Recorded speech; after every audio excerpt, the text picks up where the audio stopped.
Round the Beggar from Luosa by Dan Anderson. Translated by Ola Vikander. Round the beggar from Luosa people gathered in a ring. By the campfire they sat, and heard his song. And of wayfarers and mendicants and every wondrous thing, and of his longing he sang to them all night long. There is something beyond mountains, beyond flowers, beyond singing. There is something there behind the star, behind my burning heart. Hearken! Something goes there whispering, goes there calling me and praying. Come to us, for of this earthly kingdom you are not a part.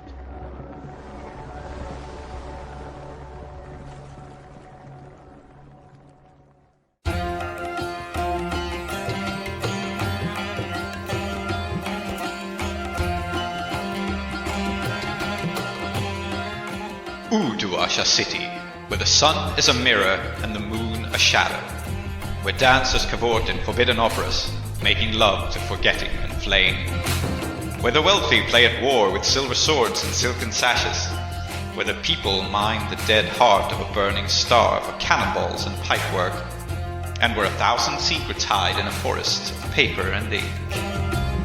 Here the 5 keybearers reside, the 5 who know the secrets of the broken gates of death. 5 only. There is no 6th spire, forlorn and forgotten in the desert. There is no one who looks to the displaced, the poor and destitute and landless, whose ancestry has been stripped from them by foreign looms and foreign sparkcraft, and no one has ever heard of the House of Endings. But this is their story. Their roots pulled up and burned, they stand in filth up to their necks. And that is precisely why they must keep their heads ever high. Welcome to Uduasha, immigrant. May it fear the name of the house you will build. Welcome to Desperate Attune, an actual play podcast about characters with their identities in peril, played by an international cast devoted to fiction-first gaming, collaborative world-building, and complex character drama.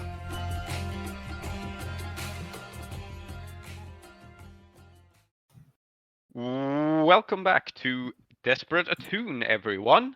And today's episode, we have not been all of us for a little while, but this time we are. We are today looking to continue our story from last session. Last session being a little bit of a special episode in which Mushfik, Moss, and Clem went into the desert to look for Gurban the Camel, dragged him back to civilization, and learned that there is a piece of the star in the well lying out in the desert in a smuggler's cave operated by Gurban's gang, who are now not Gurban's gang, I guess, because the gentleman himself has been dragged back to Uduasha and is still unconscious, I think. We sort of left things off with him passed out after having been ghost-possessed in an unusual twist in Uduasha. Moss had imported a ghost. That ghost briefly inhabited Gurban and then moved on to his camel. No, the ghost inhabited Gurban, and then it inhabited Gurban's camel. Okay. I don't know why I'm asking, actually. Never mind. Yeah. Yes. Okay. Yes. There are a few other things going on, though. Bidrohi is in prison in the Hand, in the deep mining district, doing basically hard labor as punishment for his crimes. It's also a convenient way to get him away from the Falling Star Sword School, which at the time were like straight up looking to kill him. They probably still are, but at the moment they don't know that he's still alive. Or at minimum, they don't know how to find him. The situation with the war with the Falling Star is that it's sort of been dialed back since they have been unable to find Bidrohi, since they have been unable to do anything about the crew, what with Captain Peregrine's interventions. Basically, it's now a frozen conflict. So you're still at -3 faction status with the Falling Star Sword School, but they are not going to take any proactive action against you because they just haven't found an angle to do so until you poke them again, and at that point they might. Lastly, we have the matter of Saeeda, who passed out a good number of sessions ago after being poisoned by malaria Clem, and has spent a significant amount of time unconscious, and we will be getting back to that. I was informed that. Yeah, because I was informed, and I want the listeners to know this mostly because I think it will be very funny for them to do so. I was informed that it will be entertaining if I, the player, know nothing about what my character knows. So this is not just play to find out what happens in the fiction, but it's talk to find out what is going on at all, which is in real life in some ways. Mm-hmm. So I think that's where we will be opening. Saeeda, you have been poisoned for some time, and the last thing that you remember is being at an outdoor opera performance and being dragged underground, invoking the Prince of Endings against your assailants, and then basically running out, seeing Bidrohi, and collapsing into his arms, more or less. Yeah. No, I remember all of that. Yeah. I remember thinking, I'm going to be fine. They're going to take care of me. It's going to be all okay. Yes. And when you wake up, you find yourself very stiff and tired and, like you've been lying down for a long time, which you definitely have. Probably will need some time to be able to move normally again. This has been a harrowing experience, but the environment you find yourself in is hot, humid, and unpleasant, with steam leaking out of a messy array of pipes that makes you think you're in some sort of boiler room or back room for some sort of establishment. And also, unrelatedly, the air is filled with that kebab smell that everyone loves. Oh my god. Mixing in with the humid and heavy and difficult to breathe air. Have you just stuck me in the back of a kebab shop? You are surrounded This is not an encouraging set of noises. Encourage you to have some kebab. Yes, you can hear people scurrying about in the background. You've been slipping in and out of consciousness probably for a while, just noticing these pipes and this weird environment. And in the background is scurrying about of people and a voice that calls out to not to you, but to these other people. A voice that calls, "No, not there. No, not there. Yes, that's better." I have a question before we proceed, if I may. It's a question for Tree. Oh, go on. So you passed out in Bidrohi's arms, and now you're waking up smelling a delicious smell. I don't know what the problem is. But in the intervening time, did you have any dreams? Unfortunately for you, I know exactly what I've been dreaming of. And you're not going to find out yet. Okay. But if you think for even a second I have not been thinking about this, you would be sorely mistaken. Mm-hmm. Remember that your dream must incorporate kebab, because that's what you've been smelling for months. Yes, it does. I don't know precisely when in the timeline this happens, if Saeeda's been literally out of it for months, or if it is the case that Saeeda will need some rehabilitation for months to get back into the action. We'll see how it aligns with everything else. But you've definitely been out of it for a long time, and you will need, when you are knocked out for weeks on end, you don't just get back up and walk around, right? It'll take some time for your body to start working again. I think you will also find as you wake up that this slab you're put on has you connected to a variety of definitely Akarosi looking equipment that's measuring your state. And things like that. You have some sort of blood pressure monitor thing attached around your arm. And there's spark craft around. Okay. I'm not philosophically opposed to Sparkcraft, but I'm not philosophically in favor of Sparkcraft either. My eyes slowly open up. I raise my arm to kind of wipe them and find that, for some reason, the ends of my fingers are tingling. It's not a pleasant experience by any means. I think I have not been in this kind of situation in long enough that my first response isn't, and now, oh my god, hostage and I better stab somebody. Instead, I will merely kind of call out and say, is there anybody there? Where the fuck am I? Unexpected. Patients awake. Put that down.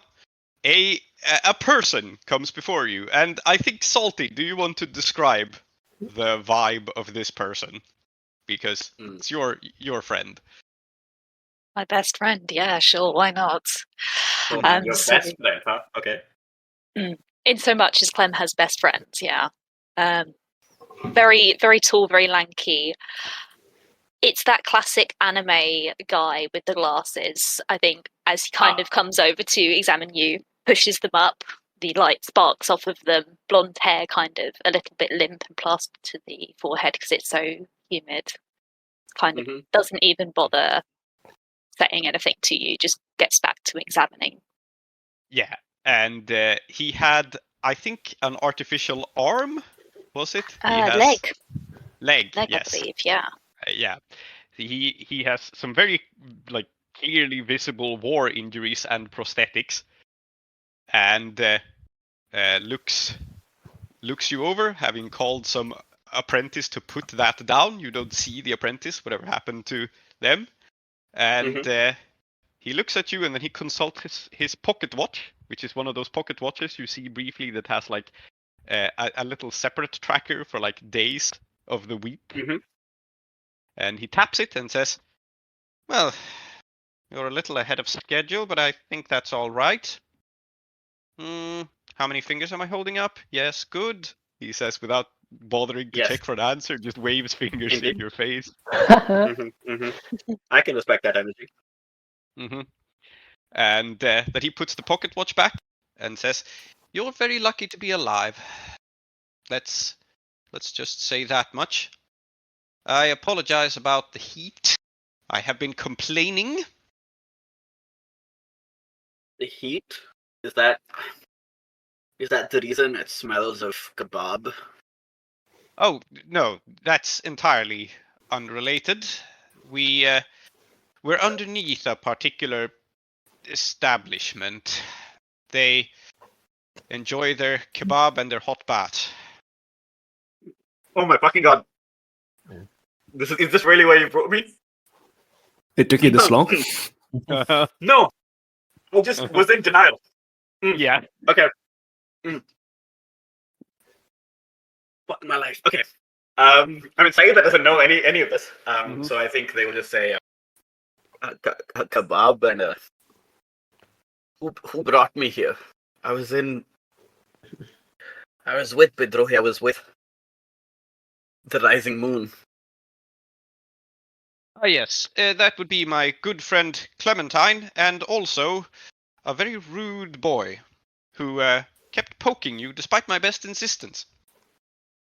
I'm sorry to say he may have interfered with your recovery process, though of course I've done my very best to prevent that. I see. I'm grateful for your service. I'm in your debt. It seems that whatever happened to me was not so easy to shrug off as I thought. Well, no. And you're not out of the woods yet, just because you're awake, I'll have you know. These things can still have serious consequences. If you feel any tingling in your limbs, there may be necrosis, although I've already tested for that. There shouldn't be. No, it's an old injury. Nothing can be done about it now. Might I have some water?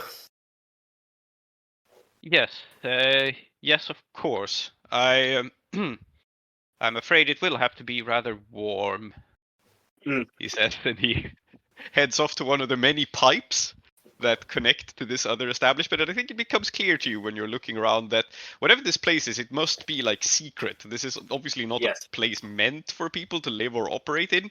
And he siphons off some water from a hot pipe. God. Mm-hmm. It like gives it to you, steaming hot. Probably almost was steam in the pipe. The phrase pipe dream begins to take on a whole new meaning. Yes. Um, And he begins to check the instruments he has set up monitoring you, I think. I will say, I'm sorry to ask this, but I had a sash. Quite a dangerous one, in fact. You wouldn't happen to know where it's gone. That is why you are here. Now, admittedly, I don't keep very much up to date with the outside world, so I don't know the latest gossip, if you want to call it that. But I believe the person you had quarrel with is probably passed on. I'm not sure. I think it's funny, this misunderstanding. Yes. Yes. Saeeda, this makes no sense to them, so you'll just say, passed on? You know this for a fact? Well, I know very little for a fact. As I said, I don't keep track of the outside world very much. Do you want me to get you someone from your sword school? They might be able to explain things more adequately. I can put out word. It may take a little while for them to get here, but then I have tests to run and you need to sit still. Yes, that would be good. And Never mind. I think they're in the desert. Well, you'll have to wait a little. They should be coming back. in that case, I would appreciate a favor of a different kind. Yeah, but this isn't entirely true because there's Bal Murad, there's Pilot. I'm assuming they were left behind. Yeah, that's true. I just think it's funny if one of the first things Saeeda finds out is that your friends are in the desert. I mean, I'm so fucking out of it. Like, in the desert, I don't know what that means. I'm just, oh my god, I'm finished. I'm just going to say, are we below ground? Well, I mean, strictly speaking, yes, but most places in this city are in one sense or another. In my clothes, if they're still here, there would have been a note. If you could whisper it into the ground, I would be grateful. Whisper it into the ground. Is this an Uduashan turn of phrase I'm not familiar with? No, it is there is a man who will be listening for such things. I'll delegate it. And I will put out word that as soon as they are back from the desert, I will call one of your people here. I think he has found this note some time ago because, they've had to change your clothes and, tend to you. So what does this note actually say? I think that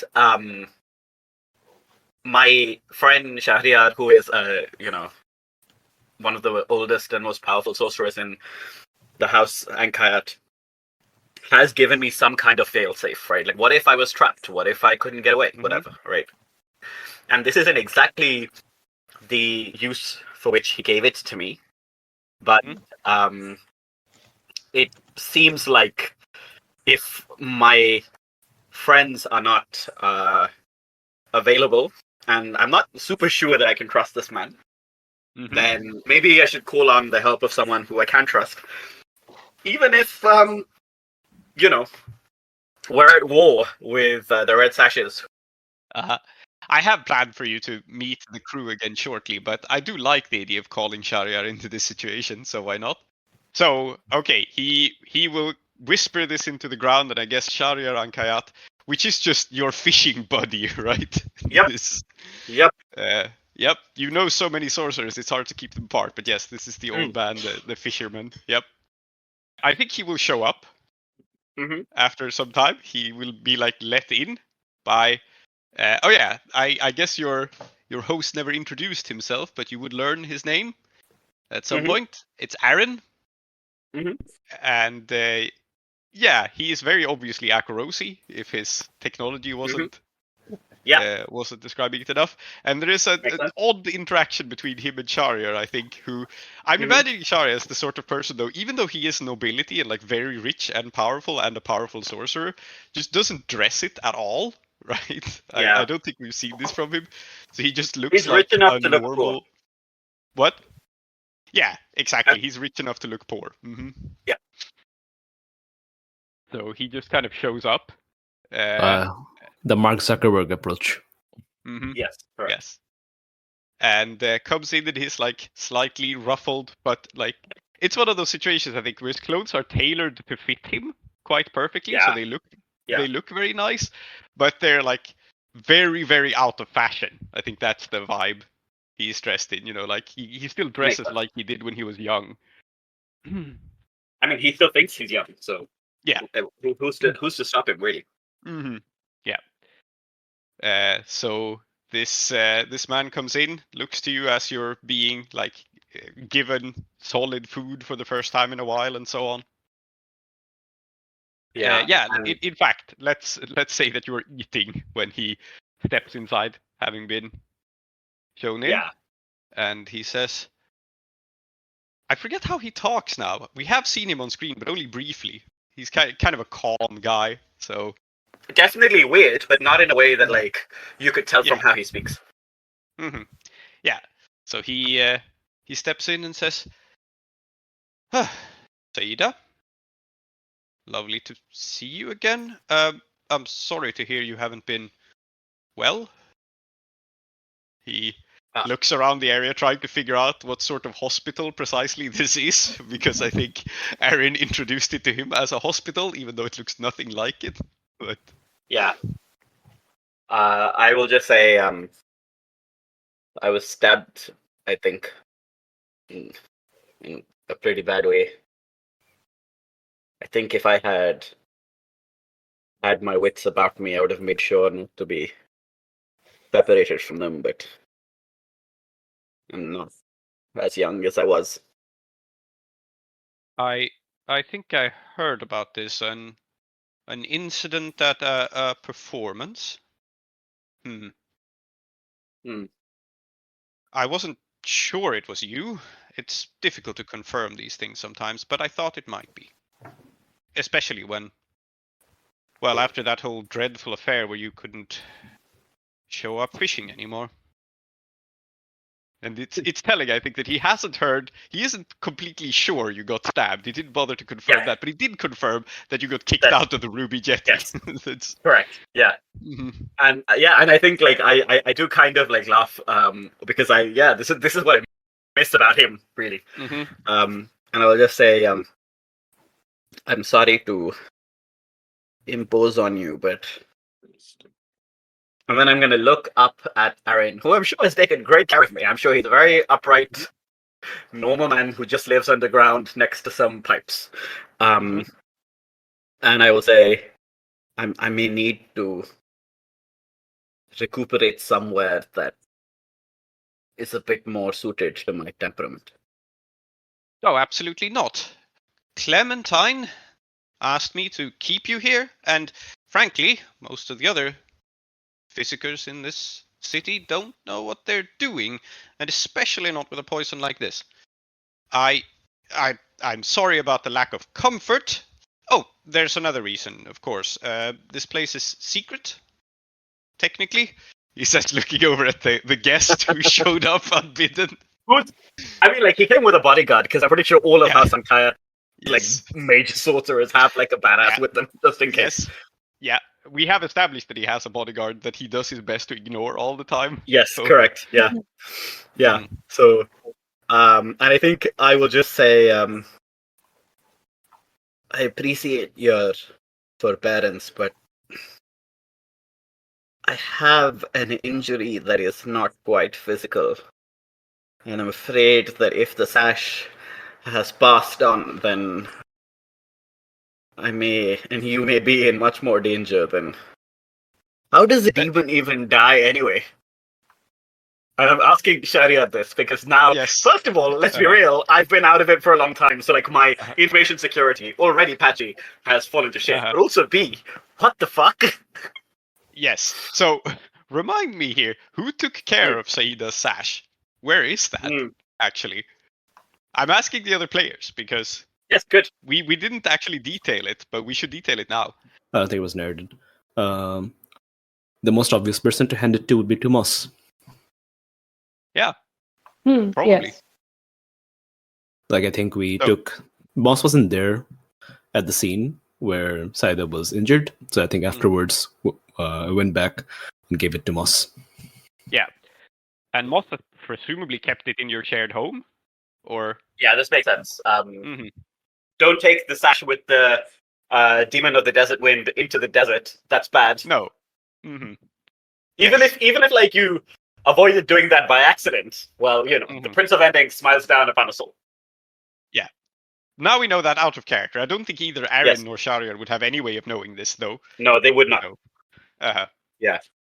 So I'm mostly asking ask Shariar him if a demon can die, and he says, well, we've had some philosophical debates on the matter. I think... Is anyone going to tell Saeeda what actually happened? I think that it's very funny if she doesn't find out yet. And I also think that this is an important philosophical question to ask Sharia, because if a demon can die, then the Prince of Endings may be real. Yeah.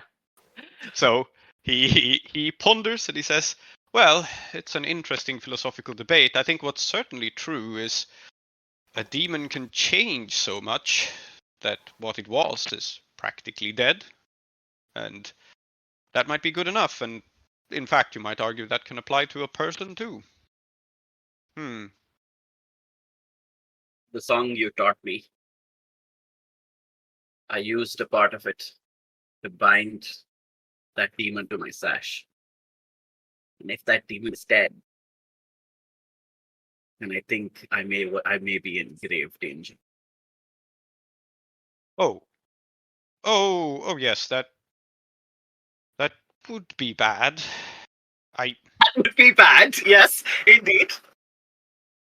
You know, it's generally ill-advised to bind demons into pieces of clothing, but who am I to judge?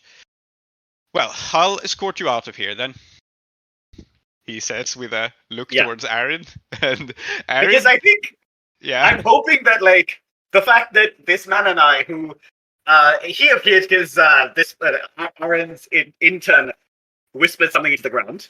Yes. And like, you know, me and Sharia have been talking about some really wild shit, no problem. Yes. So I really hope that Aaron may, from this, glean that like this may be not exactly above his pay grade, but not necessarily his area of expertise. Yeah. You know what? Why don't we make a roll here? I think it's a fortune roll, and it's how convincing you are. How it's probably command or sway. Command, even better. Yeah. I think it's command to be a commanding presence, just to see how this goes. And I think we should cut to the other players finding you, but you know, we'll see it after this. Yeah. Will I get a die for Sharia? Like, yes, he is your best friend, so it makes sense he applies here. Yeah. Okay. Good. Because I think this strange man would help. It's a 4.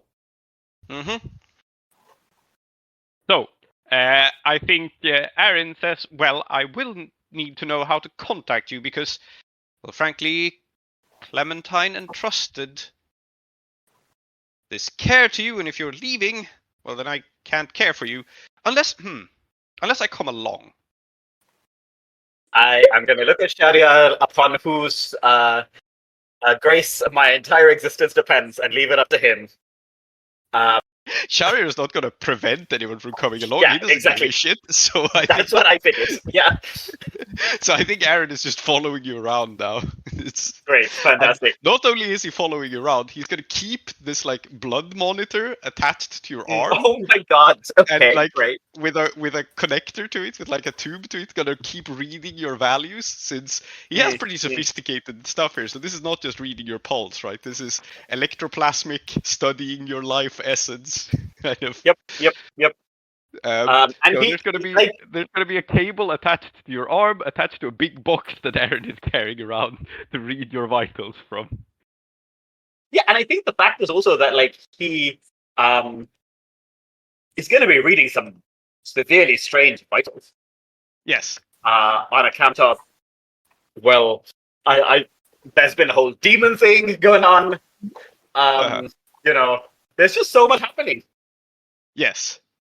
And I think the funniest way to bring more people into the scene is if the crew that were in the desert have just come back. So, in fact, why don't we cut to them as as Saeeda makes their way back to base. Yes. Let's see the crew. We don't have to make a whole scene here, but I will ask the crew, like, after you got back to the desert, hauling an unconscious hostage, what do you do with your hostage? Do you take him to your lair? Like, I guess it's primarily a question for Mushfik, who is the guy who captured this guy and has been dragging him around, but Clem and Moss may certainly have opinions on it. I mean, it makes sense, right? Bring him back to the lair, put him down on the ugly sofa. So where's Saeeda again? She's still in the, like, is she out up and about? Yeah. So I figure basically, so we're switching scenes, and Saeeda is essentially being taken to wherever Shahryar thinks is best. Okay. So, and I just thought it'd be funny to just have, Saeeda's just woken up and we dump this person in front of her, but it's okay. We can just go back to there. Well, I mean, that could still happen. You could be taking Gurban to Aaron. That actually makes a lot of sense. Oh my god. Yes. Yeah. No, let's do that. Yeah, I love that idea, actually. So I guess then you are making ready to leave.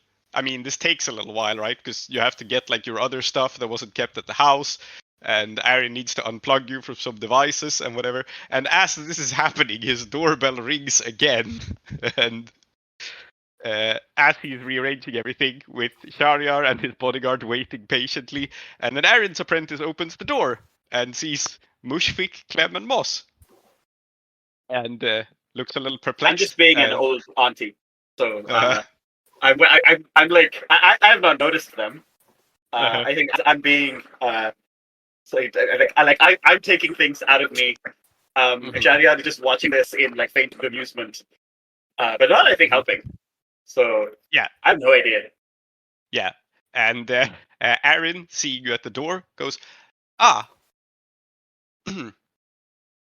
Clem, he says, because he has this oddity of always addressing Clem first, I think, even though Clem is not the first person to appear. Very good.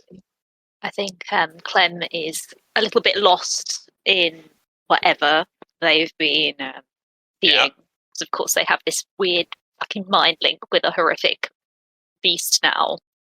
I beg your pardon? Yeah. The crew, besides being covered in sand, are pretty harrowed by what has happened in the desert. That's okay. This is why you shouldn't go out in the desert, by the way. But okay.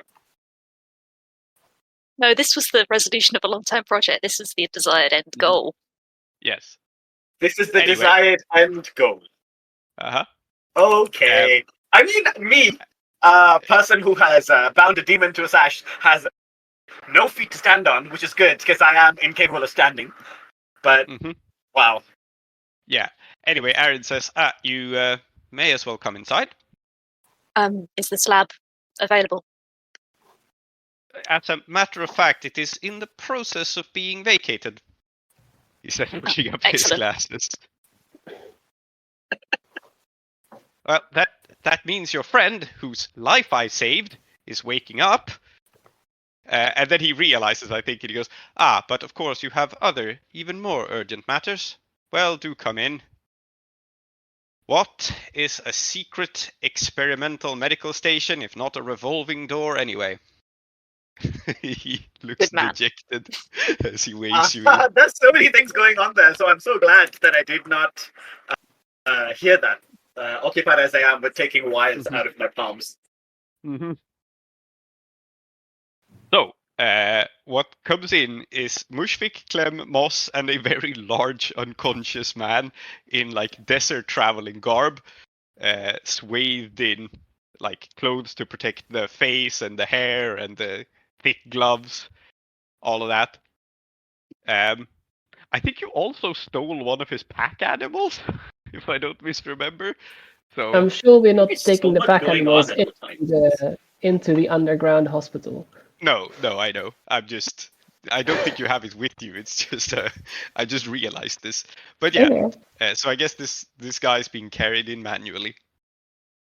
And Okay. so Saeeda, you see your crew. I want to say that, like, I do think it is absolutely the right decision for me to not know what has happened and for me to react as it goes on.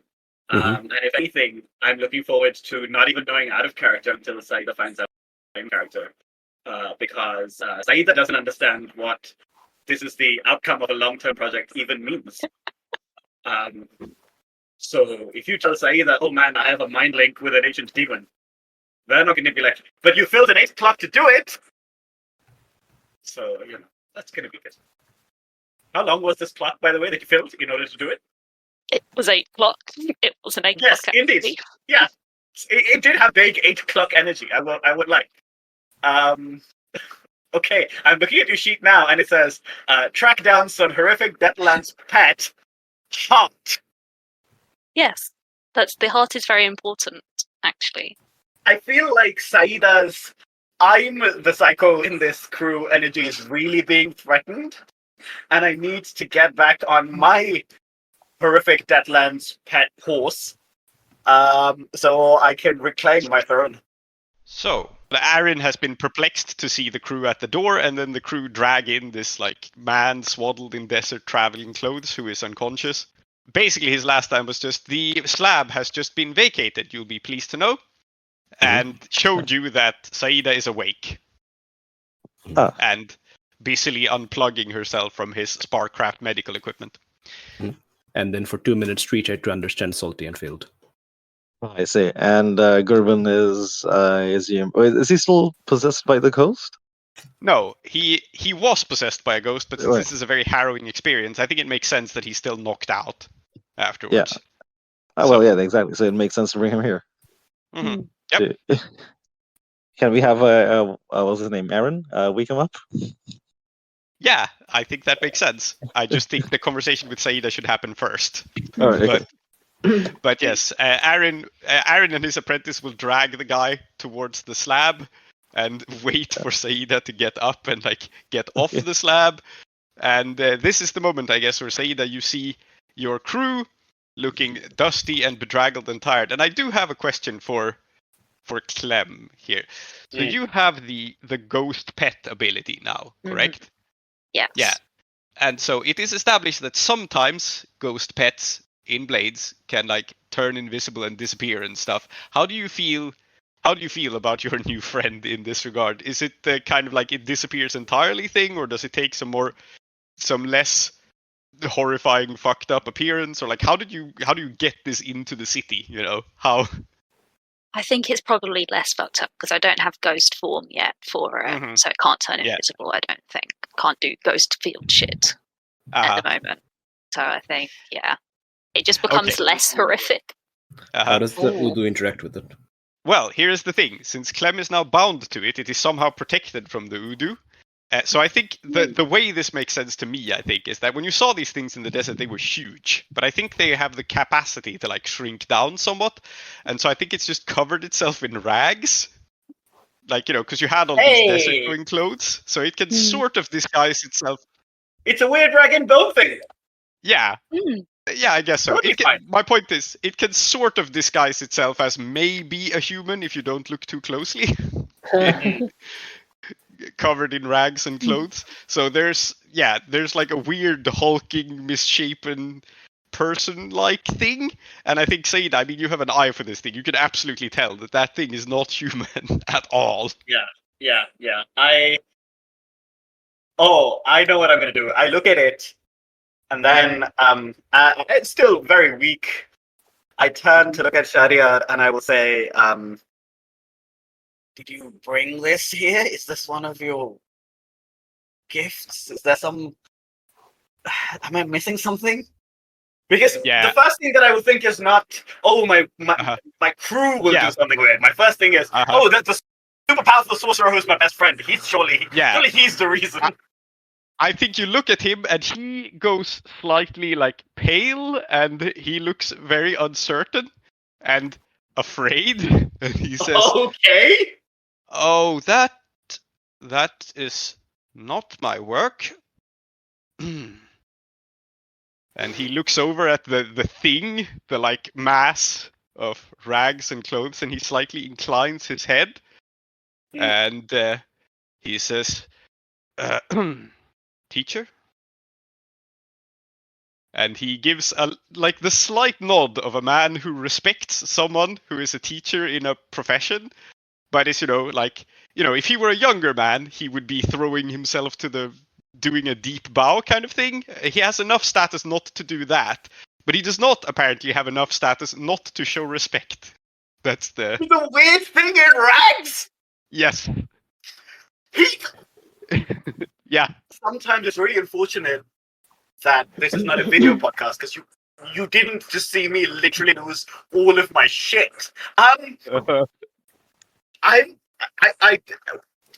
flabbergasted, I guess, and I'm gonna look at Shahryar back at this thing in rags. And I'm just gonna say, "Respect to you, teacher?" Question mark. The thing is unable to speak, but it gestures with one of its hands towards Clem, who can communicate with it. And I think the gesture it makes is like a mystic hand sign that both you and Shahryar can be left to interpret. And the message that Clem gets telepathically from it is, "Who are these people?" Oh my god! This is Saeeda and Katam of Rising Moon, our Ustad. And this is I'm sorry, I don't know you. Yeah, Shahryar said, Shahryar Ankayat, he says, looking over at the creature, and I don't think these things have eyes, so I think it's going to do the thing that things with no, do the thing that it thinks is natural and come and touch you. I'm gonna roll resolve resist, because there's a real chance I'm gonna do something stupid.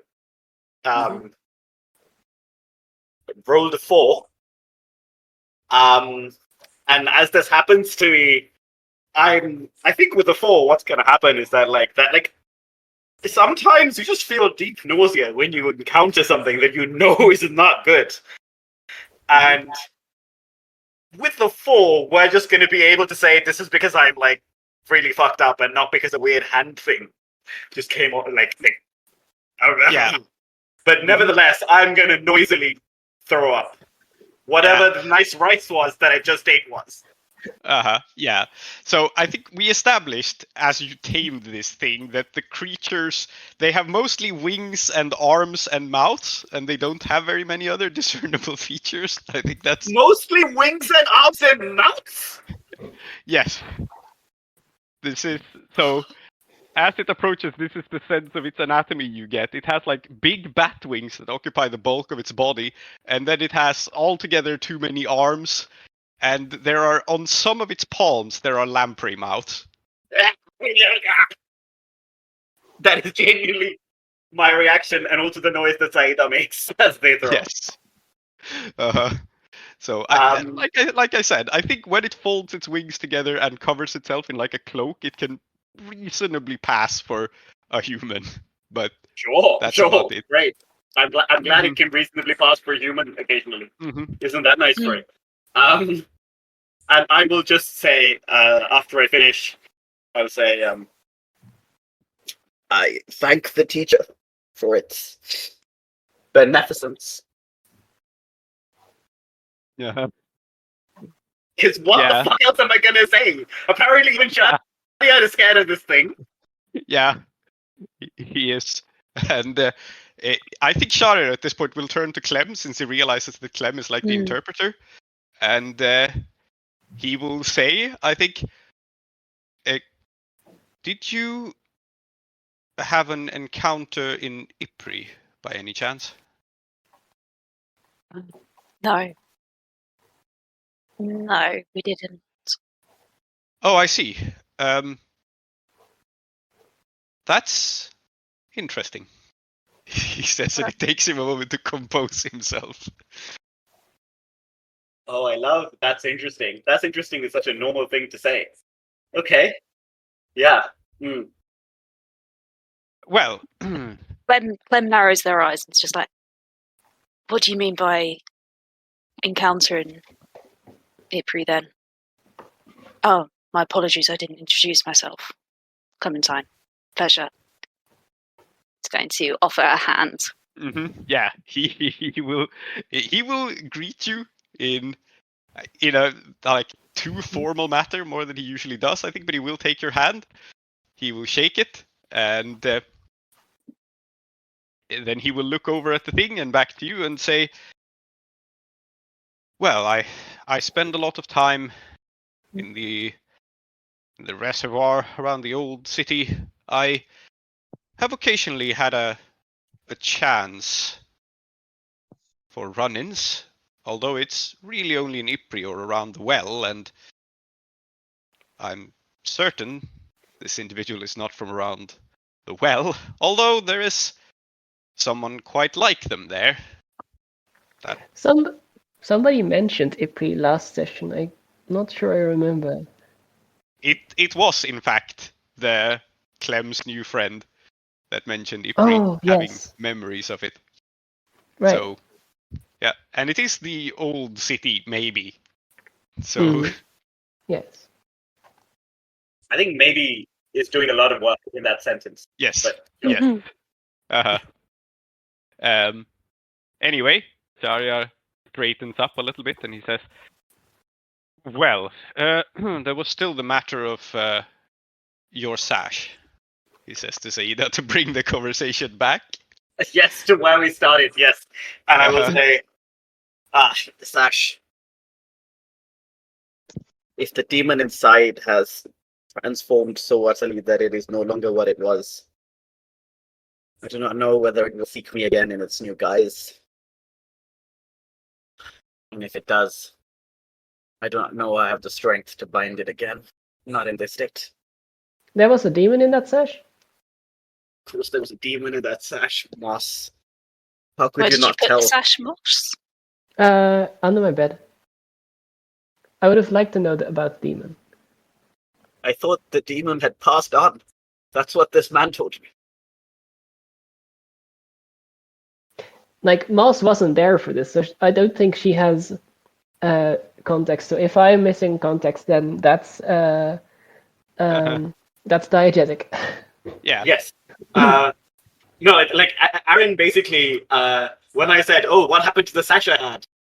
mistakenly thought that I meant what happened to the red sash who stabbed me. Not. I get that. Yeah. Mm-hmm. Yeah. Yeah. And so I think I'm going to say, I've taught you even less well than I feared. You could not tell my sash had a demon in it. Oh, I know you had a demon with you, but I didn't know it was in the sash. Where else would I put it? As if that's a normal thing to say? In your staff, she says, because that's where she would put ghosts. Yes, it is. Which is the staff that Moss is carrying at the moment. So Yeah.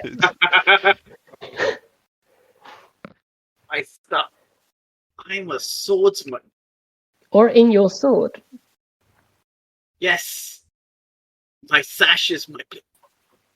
Mushfiq, have you not taught... Very well. Seems that I have much to catch up on. Clementine, have you ensured that... Mushfiq doesn't use the sash, by the way. Yeah, but he knows! No, that's He knows! yours is a different style of fighting. Oh my god. Mushfiq knows knowing things. Yeah, it is. I'm gonna look at Clementine, who seems to be the only person that Saeeda has not yet interrogated. And I will say, and you, Golden Knight, what have you been up to in the time that I've been asleep? Bidrihi's gone to prison for us. Got taken into witness protection. Malera Clev is dead. We went out into the desert to bring Gurban the Camel back. And your Sashes under Moss's bed. I don't know what this has to do with anything. Is that enough? Saeeda, you should sit down. Keep that in. Spent long enough sitting down. Why did you tell me the sash had passed on? I'm yelling at Aaron now. He says, well, I'm sorry I said I don't keep up with the exact goings out of the outer world. I'm very busy in here. Someone may have died, someone may have lived. I still think he doesn't understand you're talking about a literal sash. You mentioned about it being demon possessed, but he may as well assume that's a person. So Yep. Okay. And I will say, seems like you've come here on some work then. Why don't you do that while one of you catches me up?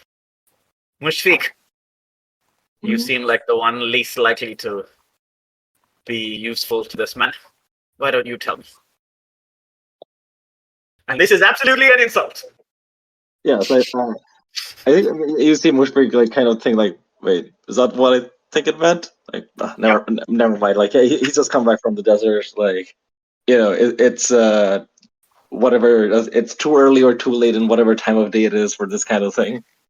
And he goes, yeah. What did you want to know? Tell me everything beginning from Bidrohi, then continuing to this damn fool decision to go out into the desert, and you can end with what the hell these people are doing here, with what appears to be a man whom you have tied up. Okay, did you three actually need to be caught up, or can we just say that Mushfiq catches you up? No, I do need to be caught up, but don't actually catch me up on screen. It'll be much funnier if I discover all these things as time. What? Okay.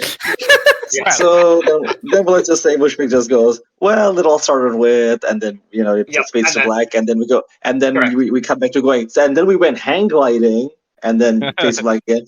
There was a ghost possessing. That's when we return though. Yeah, very good. Yeah. I think let's cut here because it's been a long time without Bidrohi. Yes. So let's cut to the Bidrohi side of things. I don't know that this is happening at the same time, but it may as well be happening at the same time because why desync ourselves for no reason? So Bidrohi, your time in prison is about up as all of this has been going on. And your situation in prison was like, it was quote unquote witness protection, as in they arrested you so that people who were after you to kill you couldn't kill you. This was very much a favor from Captain Peregrine. And so I don't think it's like him to come release you personally or anything like that.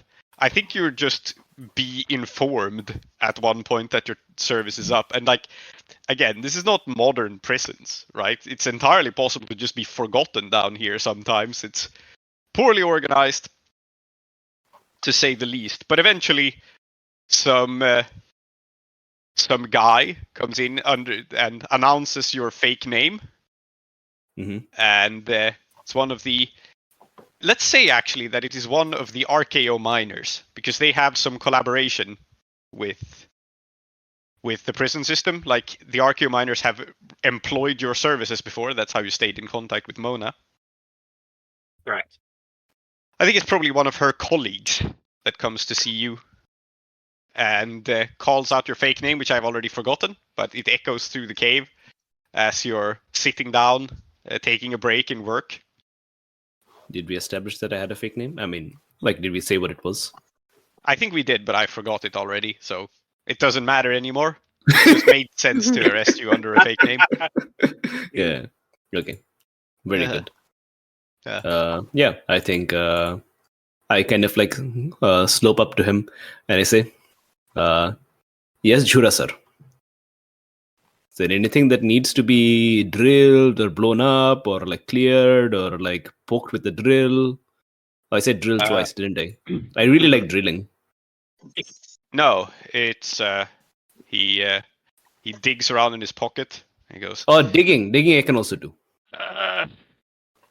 It's your time's up, you damn fool. Thumbs up. He shows you a piece of a piece of paper signed by whatever passes for a prison warden, saying that a prisoner by your name is supposed to be fetched up from here. And of course, the reason he just doesn't say so and so is to be freed is that then everyone goes, "I'm Spartacus." It's not like you have passports, so he called you over to anyone responding to that name, and then he shows you the order. I take it and I read it, and I go, but Jura sir, if I go away, then like, can I like take one of the drills with me? He considers this a moment. I'm just kidding. I know that the drills are like very expensive property, but I just wanted a token to remember all the good times we had together. Remember the time you yelled at me for being late. Remember the time you yelled at me for dropping the rock.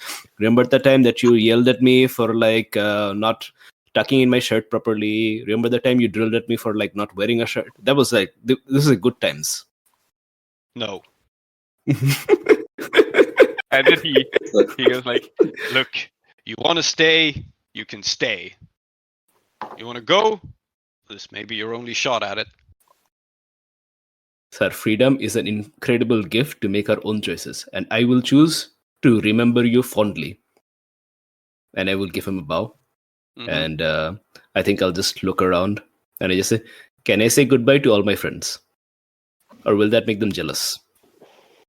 Give me that back first, he says, and he takes the piece of paper back so that you don't pass it on to someone else or it doesn't get stolen. Or... Yeah.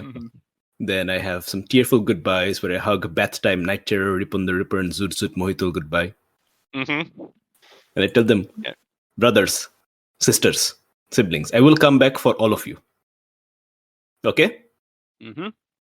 Remember, I'll show you the nice boarding house. I'll introduce you to Ustad Saeeda. I'll introduce you to Mushfiq Bhai, who is an absolute legend, as I have said.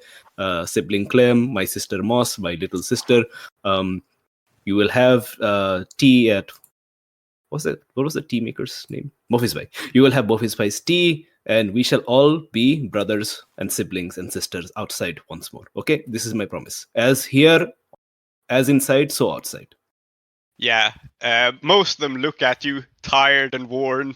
These hard ruffians who have never known it. But you're a good kid. You're a charming kid, and so there are smiles from them. And Zutsut Mohitul, who I think is the most talkative of them, looks up at you and goes, "I'm gonna hold you to that," and finger guns at you very warily. And brother. Wearily. Finger guns, Mohit. Like, surely that's gotta be his name. I extend my arms and I say, brother, hold me to that so that I may hold you in my arms very soon.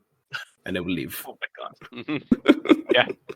And I'm definitely going to start a long-term project to have a retinue where I'm going to get all these guys freed and they will be my personal troop. Okay, excellent. Then I look forward to you defining things about them. I have so far only defined that Mohitul does finger guns. What else does a man need? And you are led by this guy who has been your warden, this minor dude, back to the surface, where I think it makes sense that Mona is the person like waiting for you.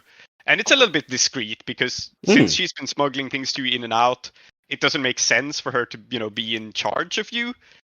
So I think she's out of uniform, not as a minor on the surface. Probably she's in that bar where you first met her, right near the cave entrance. Yeah. So you get taken over there on like request that when you're freed, you're delivered to that bar. Mhm. And you see Mona still having her electroplasmic drill, and I guess she's ordered the snails again. It's her favorite thing to order here. Mm-hmm. Yeah. I sit down. So I kind of like rush towards her and give her a big hug. Mm-hmm. Uh, Yeah, and she has the wind knocked out of her by the big hug. Yeah. Because now I'm jacked as fuck. Yeah, definitely. She, I think she comments on that. She just goes, "You put on weight." That's not usually how it goes in the mines. I was fed with love and care and the affection of my friends. Actually, no. Zuzud Moitul taught me how to steal food. I don't know why now this order just came out of nowhere, but I guess I assume that means it's safe to go out. Mhm. She says, lowering her voice a little, even though you're mostly alone in here. She's still careful. Mm-hmm. Yes. How is everyone doing? Do they know that I'm out, or can we surprise them? Well, they don't know yet. In fact, if I wasn't friends with, now I forgot the name of the guy who was your warden. You named him a second ago. Jura. Yeah, if I wasn't friends with Jura, I probably wouldn't have found out. Whoever figured your sentence was up either wanted to keep this very discreet, or it's just a mistake. Mm-hmm.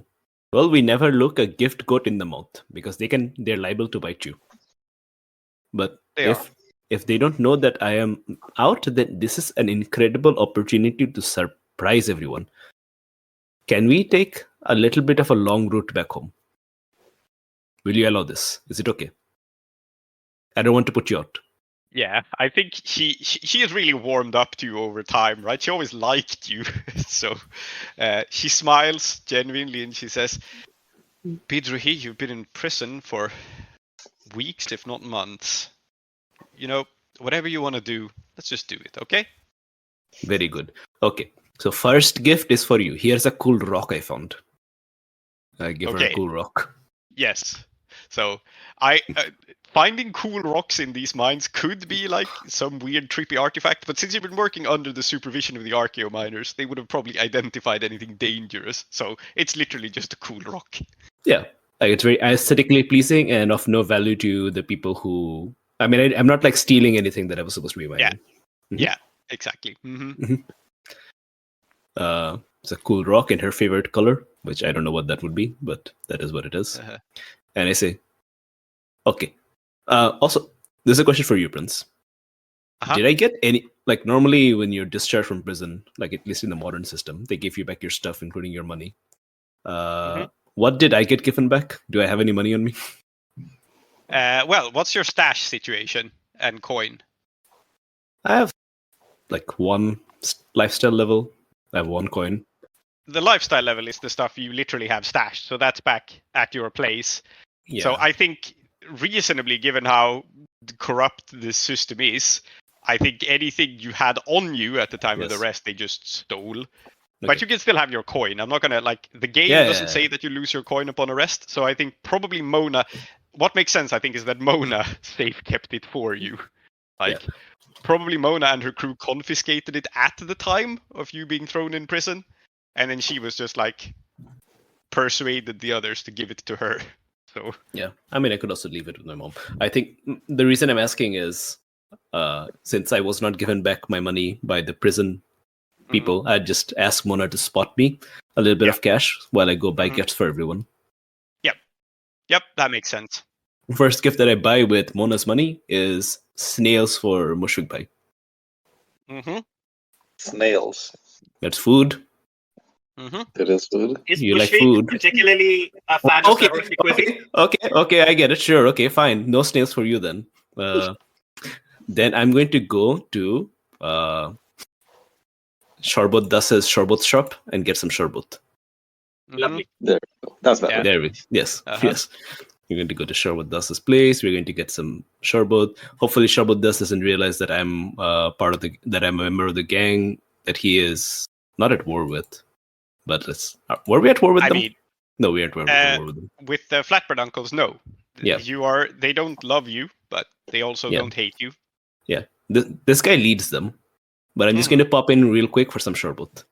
Yeah, I also think that if he is the leader of the gang, he probably doesn't like personally sell things all the time in his store. So you're probably not even interacting with him, but one of his employees. So yeah, just duck in. Who are also gang members, but yeah, just duck in, get a jug of Sharbat, head out, and then I think, okay, now we go to the botanical gardens in Udaput. And then we smash cut to the botanical gardens in Udaput, where I go and steal a bunch of flowers. Okay. I steal a bunch of flowers, and then that's for Moss. What would Saeeda like? What would Saeeda like? You know what? I'm going to roll consort to understand Saeeda as a fortune roll. Okay. Good luck. Sure.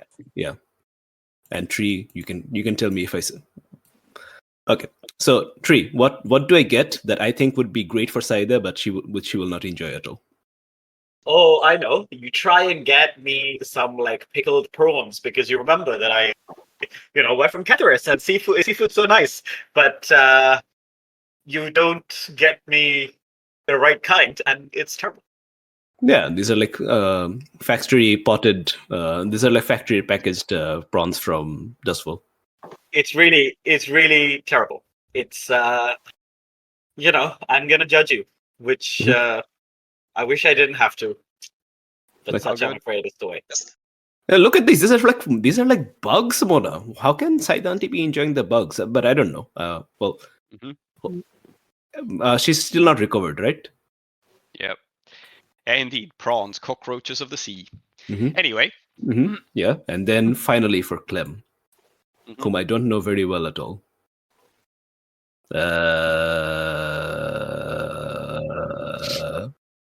I'm going to get her some cool boots. And when I say get her some cool boots, I mean I'm going to steal them. This boot theft thing is a big thing for you. Yes. Okay. Make me a fortune roll to see how cool boots you can get away with stealing. Finesse.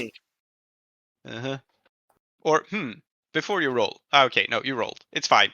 It's a 5, so it's boots on par with your tier, which is 1. Very good. Nice boots. They're okay. Tier 1 boots. Listen, I just got out of prison. Yes. I will, you know what? I will randomly roll to see the style of these boots for no reason, but I'm going to do it. You have a style of boots table? No, but I'm going to roll on the demon's table and take it from there. God. What? Yes, that is the way to do it. How we do it. Yes. Just I don't know why I got invested in this, but I blame you. I rolled a 1 and a 4, so they are mist and fog ghosts. Oh no, twisting machinery under summoned horrors. There we go. Yes. I think what you have managed to steal is a pair of Sparkrite's boots. They are. They're made of rubber. Yeah, they're rubbery insulated and have features that you don't understand for like safety working with Sparkcraft equipment. Mona, look at these things. Have you ever seen boots like this? And I kind of like hold them up, and then I kind of like they're like big wellies, right? I hold them up by the soles, and then I kind of like jiggle them, and then the rubber just kind of weirdly jiggles. It looks really weird. I don't think any of us have ever touched anything made of rubber before. No, Mona looks at them and goes, "I don't like it. Behaves like a fish. That does." Sibling Clem is a person of the world and likes all sorts of weird, exotic shit. I think. I mean, if they like octopus, I'm not sure they would like it on their feet. What is octopus? Fair enough. And I'm happy to be educated as we walk. Yes. with I with just the think many if you gifts. Yeah. If you don't know about rubber, but you do know about weird things from the sea. I think there's also some more gifts that I get for my family, of course. But I Yeah. wanted to establish the ones for the crew first. Yes. Yes. I would really like to get everyone in the same room together. Yes. So is it cutting back to the rest of the crew? Do you think we can jump ahead to people at the crew being back at the lair? Since we were mostly just catching Saeeda up. I know we have Gurban to interview still. Should we do that first? Or Yeah, I think that's fine. Mm. I think we could do both because we could get him like patched up or whatever, and then like interview him back in our lair. Because it seems like we are imposing on this poor man yeah, you know quite what? aggressively. That makes sense. I think Aaron will like administer. Probably what happens actually is that he just gives you some medicine to wake this guy up, like some sort of anti-ghost tonic, and then he just goes a shot. Probably that seems like Aaron's thing. So like he will give you a syringe loaded up with some stuff, and you can inject that into Gurban to wake him up. He probably won't suffer any ill effects from the ghost possession. And then he sends you home because you have imposed on him a lot. I think that makes a lot of sense, actually, just to get the crew together. Yeah. So then we have another Bidro. He's going to walk in on another interesting scene, I guess, where now Gurban is laid up on the ratty sofa in your lair, and Clem, Saeeda, Moss, and Mushfik are all there. Saeeda, you have found your sash. We know that there's nothing actually wrong with it, so. Yeah. So the demon is still in the sash, to be clear. Yes, I mean, it hates being in the sash and having been lying under a bed for this long, but it's there. It's an issue that I will have to do something about. Yes. Yeah. Mm-hmm. And I think it's funny to have this scene of like Gurban with like a sleeve rolled up with someone ready to give him a shot when suddenly Bidri walks in. Yoo-hoo! I'm home! You who says that? I do. Yes, please go on. I've said it. Yes. Well, I've said it. I'm home, and I'm waiting for your reactions with a big grin on my face. I'm very tired, so there is no. What do you mean you're very tired? You've been asleep for months. Yes, that's why I'm tired. Sleeping is very tiring, man. Drink some coffee, get up, and hug me. What's going on? Mouse gestures at like the guy at the guy with the syringe and everything, and she's like, "Well, I suppose this can wait." And then she goes to hug Big Bidri. Sister Moss, I have missed you very, very, very, very, very, very, very, very much. And here are some flowers for you. And so, wonderful flowers. I have taken a flower for each time I have missed you. There's a lot of flowers. You are ever the poet. I'm glad to see you haven't lost that. How? You don't look starved or anything. No. I had a great guy called Zudzut Mohitul. You will meet him very soon, and he taught me how to steal other people's food. And I give a thumbs up. Good. I'm looking forward to meeting him. We just had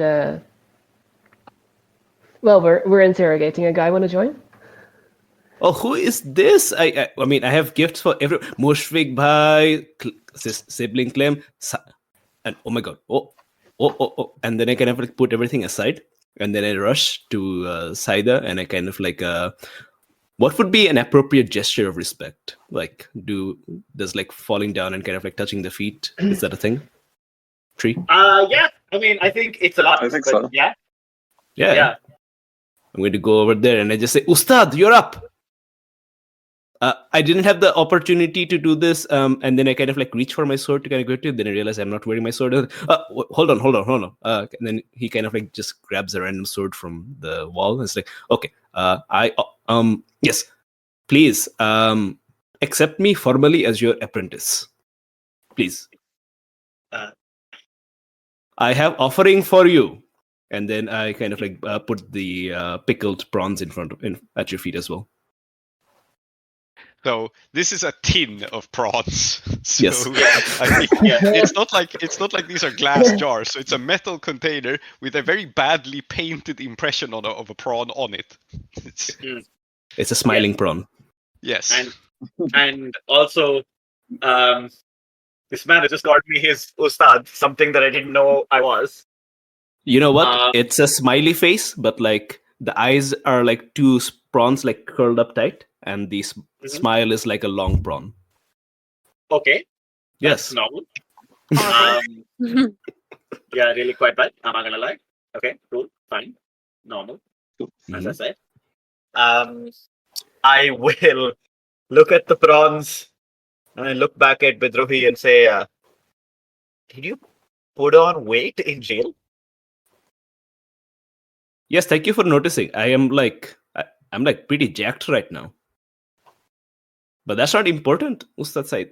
I'm asking you to be my Ustad formally. I mean, I've been calling you Ustad. Maybe that's inappropriate, but like, I don't know, just because before, I mean, formally, let us do this, you know?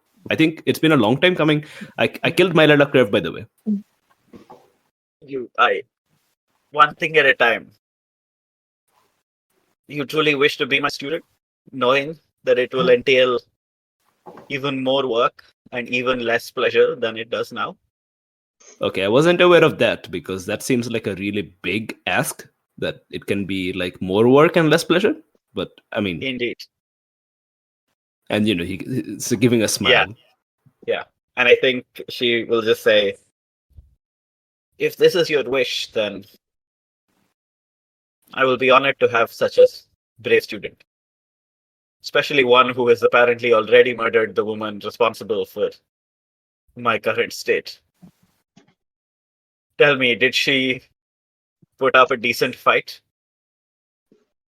Oh yeah, it was a fight for the ages. I had to fight very dirty and very tricky to defeat her. But to be fair, she was also fighting tricky and dirty. Then we can call that the test that you have passed. Isn't that lucky? I might have made you fight Diamond Tooth instead otherwise. I already fought Diamond Tooth. And you survived? Yes. Didn't I tell you I broke his favorite mug? And I'm going to turn and look at Moss and I will say, here is another lesson in being an elder sibling. Something that I can no longer do to Bidrohi as I am his teacher. When he says and does things like these, it is imperative that you impress upon him that he cannot say and do them in front of me, lest I beat him. Please enjoy these prawns. And I kind of hold them up. Mosk is like a very like slight and somewhat doubtful smile, and then takes a breath and says, "I'll commit it to memory." Good. I thank you for the prawns. Mm-hmm. Sister Moss does the thinking on my behalf. This is what we call competitive outsourcing. I see. Mm-hmm. Well, in that case, you have chosen well, have you not? Mm-hmm. You are very welcome to the prawns, and here are some more guests. Mushfiq bhai, come here. Look, Shorbot. Mushfiq is, I think, like genuinely relieved and pleased to see that Bidrohi is out and doing well, but he's just too manly, to do that. So he just goes the nod, hey. Yeah, but you aren't too manly to enjoy some sherbet. No, of course not. But yeah, he's just come back from the desert, eagerly accepts it, takes a gift, and he goes, see, now this is what you do when you come back from you see someone after a long time. And he looks pointedly at Saeeda. Mm-hmm. Absolutely. Are you suggesting that I should have gotten you a gift after having been stabbed nearly to death? Jot that down. I like that Mushfiq is a real man's man, and no real man ever shows like real emotion and vulnerability about another man, but emotion and vulnerability about food, hell yeah. Hell yeah. Mm-hmm. Well, in this case, Mushfiq, I'm afraid I must beg your indulgence, as I was nearly dead. I hope you can forgive me for this great sin. And sibling Clem, don't think I have forgotten you. Look at these cool boots. And then I kind of like put them up and I make them jiggle weirdly. Oh, like an octopus. Is everyone knowing about this octopus thing? Wonderful. Anyway, gifts exchanged. Have you grown? Have you grown? You look taller, standing up straighter. Oh, everyone is saying that I'm like getting bigger or like, gaining more weight, but no one said that I'm looking taller. That's very nice. Thank you. Yes. Wow. Oh, wow. It's very strange for me to be back. I've only been talking to like fellow prisoners for so long. What are you guys doing? Who is this person? Yeah, Gurban, I think, loudly snores on his sofa. Just. I guess we'd temporarily forgotten him, and we go, yes. Should I have gotten him a gift too? Maybe, because I don't think he's gonna be happy when he wakes up. Okay, I'll go. I'll be right back. And then I leave to get him a present. I guess. I don't know. Don't. Bidrohi, Mushfiq is pulling your leg. You. No. We should go get him a present. No, we do not need to get this man a present. We injected this man with a ghost. We dragged him across. I don't think there was any we about that. There wasn't a we in injecting this man with a ghost. I understand that you have done some things, but if it is all right with you, I would like to spend some time with my student instead of, well, you. Wait, you as in Mushfiq? Yes. Okay. I mean, should we split this up into two scenes where? No. I'm making fun of you. I'm not in character. I'm making fun of you. I don't actually mean to. Yeah, Saeeda, if you just come with me and let's like find a gift for this Gurban person and have a nice chat if you're going to get the gift. That's a great idea. It'll be good for you to get some air. You're looking very well. I'm not well, but I appreciate the compliment. Very well, let us attempt to find a gift for a man into whom we have injected a ghost. Oh, is that what you did? As Mushfiq says. It's what Mushfiq did. And if what Clem says is right, it's what we did. We are all a team, after all. I would like to make clear that Mushfiq is innocent in this. Mel says from a corner. Oh, Mushfiq bhai, Sherikatam is never innocent. Sherikatam. Catch me up on all the stories after I'm back, okay? Okay. And then as soon as we close the door, I say, I bet he just stayed in his room eating food all the time. Not even a little bit what he must have done. But sure. And I think as we go to get what appears to be a gift, what I'm going to try and do is I'm still recovering from this near-death experience, and I had just I had an advance pending, so I have taken something I've called "Do Not Go Gently," and the text of this is: "You have lived for too long between the edge that lies between life and death. On the edge, sorry. When you are near death, the Prince of Endings permits you to see the truth more clearly." And I think I'm still, unfortunately, quite near death. And I will be until at least the end of this session. So I'm going to look at Bidrohi and maybe try and study him. And try and understand what a good teacher might teach him. Because while Saeeda is a cranky old goat in many ways, I think they do take teaching quite seriously. As we know from her experience even with Anzoom. And if Bidrohi truly wants to be the student, then it is a responsibility, right? It's not a luxury. Okay. So You think it is a fortune roll? Actually, give me 1 second. I'm getting a phone call. Okay. Okay. Shall we carry on with the other scene? If Yeah, I think that makes sense. okay. Yeah, I was like trying to get you all into one room and then you split up again, but that's fine. That's on you. So, back in the lair. I mean, Saeeda and Bidruhi can quite easily return to the scene back in the lair as well. Back in the lair, who is holding the syringe? Is it Moss? I think it was established it was Moss who then put it down. Yes, it can be Moss. Yeah, so are you waking him up? Are you giving him the shot? Mushfik is still here, right? Yeah, so... Yeah, let's do it. Mm-hmm. Well, I suppose we get on with this in the meantime, Shalik said Mushfik. Yeah. No point in waiting. No. Would you like me to hold him down? Yeah, it's probably a good idea. I'll probably hold the arm down. Mm-hmm. Of course. Yep. And as Clem is holding him down, Moss gives him the shot. Yeah, and he like convulses, and I think you see this whole like possession process play out in reverse. So it's quite, it's unsettling. Seeing a person possessed by a ghost is frightening, and I think what you're injecting him with is something like reverse electroplasm. So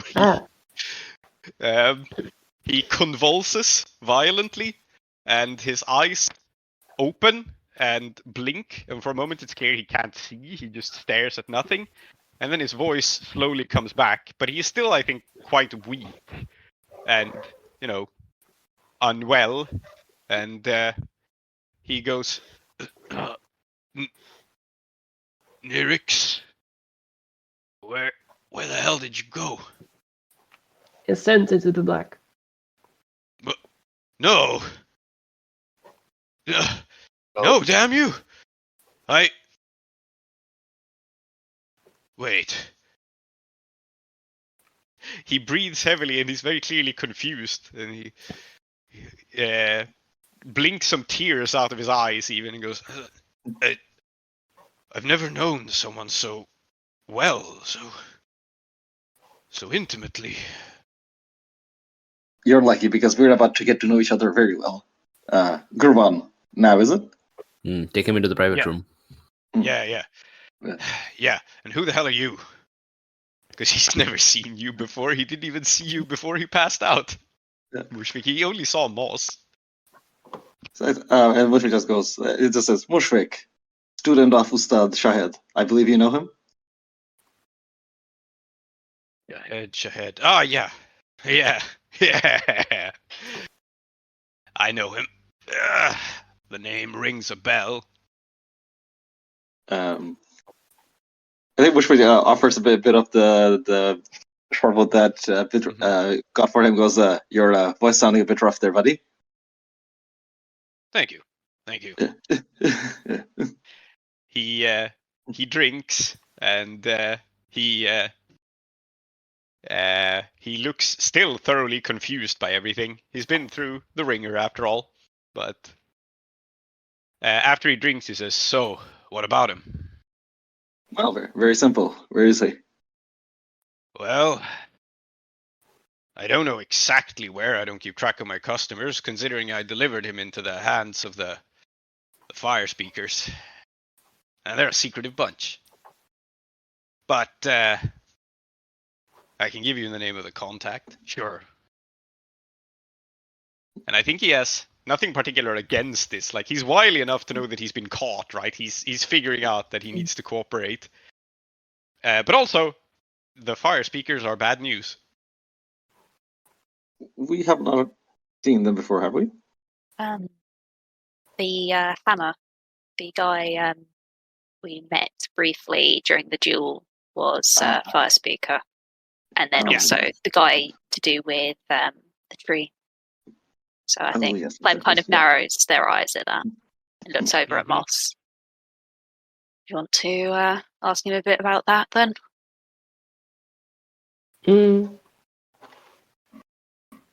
Moss probably knows what this means. Emma is blanking.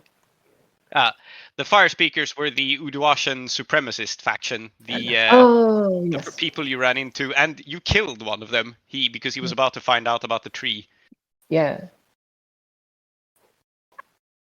We have changed the Fire name of this faction a couple of times, so I am also confused by the name sometimes. But yeah, they're called the fire Yeah. speakers. But you have more contacts with them then. She looks at Gurban. Yeah, he nods cautiously and says, "Yeah, well, them and the with lots of people. Listen, I can introduce you to anybody in town. I know people everywhere. But yeah, I know how you can get in touch with the pendulum, and they should have no trouble seeing you to this Shahid guy," he says, kind of dismissively.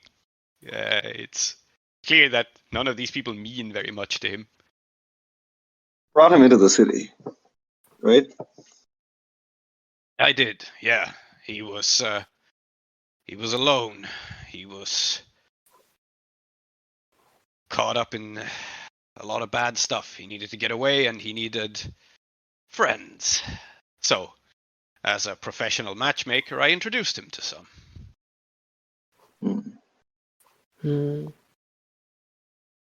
How did he contact you anyway? Contact is a strong word. We haven't really established what happened to your Ustad, so remind me, like, you basically just lost contact with him, right? What we've established is that so this was during the the showdown with Al-Qadir that Mushfiq's unit got ambushed, basically. Yeah. Right. And during the chaos, I guess everyone just kind of lost contact with each other. Yeah. Basically, most of you died. The ones who didn't were scattered to the winds. Yeah, exactly. Yeah. So he says contact is a strong word. Listen, I mostly deal with people who don't have very many other places to go. And I make it my business to know of some camps around some of the few safe places in the deserts and the Deathlands. I visit them, I tell people there if they got any money, they can give it to me, and I take them someplace safe. He said there was no place safe for him in Kethris, so I took him here. End of story, really. End of story, huh? You see, funny thing, I've been led to believe that you're gonna meet my Ustad again, and it will not go end well for him. Any idea what that's about? He like scratches his chin and then he says, "Do you not hear who I handed him over to?" And he like raises an eyebrow because, I mean, the fire speakers are known to be, well, dangerous people, to say the least. So he's like, "You think I'm the danger here and not them?" That's curious. But at the same time, clearly, I think you can read from his, like, the way he's talked about it in his expression, he's planning to meet them again. Like, he does business with these people fairly regularly, so. Yeah, okay. But maybe I'm misremembering what we found in the book. It did say he would like lead to your Ustad's death. I think. But he's already done it. Is the thing. He's already sort of done his part in the. Yeah, maybe. Maybe, okay. Yeah, I mean, this is a prophecy, so one always has to be fast and loose with them. But I'm imagining this is a reasonable, you know. The clock for your Ustad being in danger hasn't gone away, right? Mm. So. Yep. Makes sense. All right. Mm-hmm. I think for Mushfiq, like, I don't think there's much else to go. I think Mushfiq just goes fire speakers. Well, if it's not one thing, it's another. Mm-hmm. I guess we'll. No, listen. I'm a reasonable man. I'll take you to them. I'll get you to my contact. You can ask whatever questions you want, and How are we settling payment? He asks. Just is you know. Wow. Are you? Mm. Yeah. Every day I'm Yeah, well, hustling. Yeah. We know what you've got out in the desert, Gurban. yeah. How we'll be settling payment is we don't give up your little safe house out in the desert, and you let us use it as we please. We can have a good working relationship. I think there's a role here. I think you're definitely coming at this from a controlled position because the mere fact that you know about it and everything is fair. But I think there's a role to be made still, and it's controlled standard in that you can absolutely persuade him to agree with this. But there is some small risk of a lost opportunity here. Yeah. Are we doing this as a group action? It seems like we both, like Clem and Bushwick both had like the same kind of idea. Yeah. Yeah. And I tick off a blade or two, and he feels, because I've got him in my arms, and he feels that I've got a blade on me. Sure. Yeah, I'm vicious. I guess that would, I guess that would give you better effect if you're doing that. So controlled great it is. And great basically just means he will 100% respect that you are seriously dangerous people. Like, he sort of knows that already, but it will become clear to him that he is not to fuck with you. Beyond just striking a reasonable bargain with you, right? Which would have been standard. This is, he will strike a reasonable bargain and he will be too afraid to alter it down the line. If we get this, do we get a claim? Yes, I think so. I think you get Deathland's Passage, or whatever it's called, Deathland's Gate, something like that. From smugglers. I'll look that up while you guys continue. Yep. Yeah. Okay, so I guess Mushfik is leading this group action. Well, someone has to roll for me. You have 4 stress remaining. Do you want to push yourself? Yeah, let's do it. Okay. I think that'll bring me up to just 1 die total. Yeah. Yeah, and I'm going to use traumatic flashbacks, so I spend 2 stress to roll 3 dice for this. Okay. Because I've got 2 trauma now. And yeah, it's command, and I think definitely been in a very similar interrogation situation before. Yep. Oh, that's a crit. Okay. That's a crit with great effect. All right. So here's how this is going to go. I think, Clem, I said that you're bringing a knife to him would make him afraid, but I also think it makes him genuinely respect you. He is this sort of like brutal person who finds like kinship with other people who are brave and crazy enough to do this sort of thing. And so I think your bonus effect here is that he is intimidated by you, but he also just like respect that you are a sensible criminal gang with which he can make operations. And so you get this claim, and you also get +1 faction status with Gurban's gang. Don't you love being a sensible criminal gang? Yeah. He's so sensible. Gurban's gang, I'm adding him. He is only a tier 1 gang, but yeah, I think that's how we're going to play it. It turns out he does not mind this kind of play. Muy bien. Fantastic. Yep. So, you can add the claim to your sheet, and I think the scene has gone on a fair bit, so he will also give you the information about the fire speakers. And I don't know that you need more information from him about the Rocca.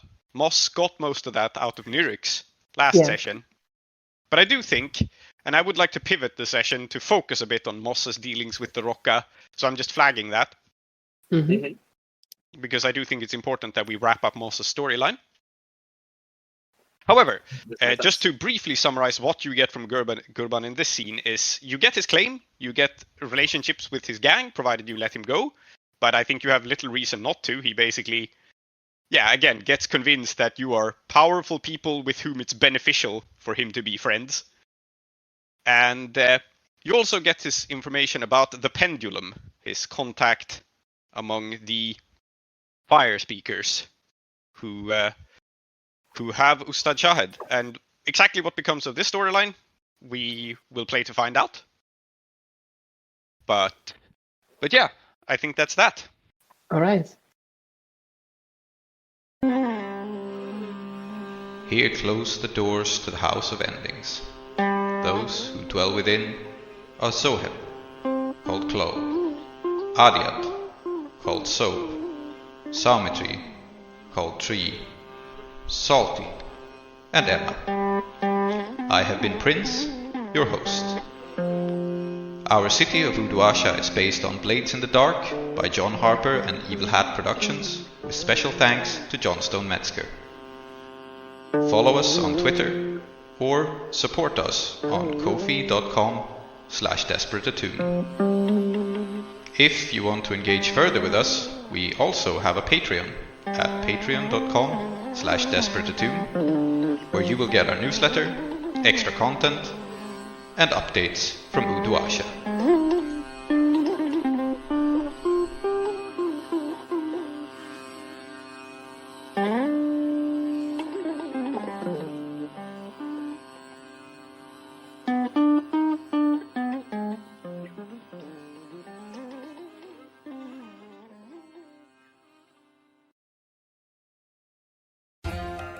Next time on Desperate Attune.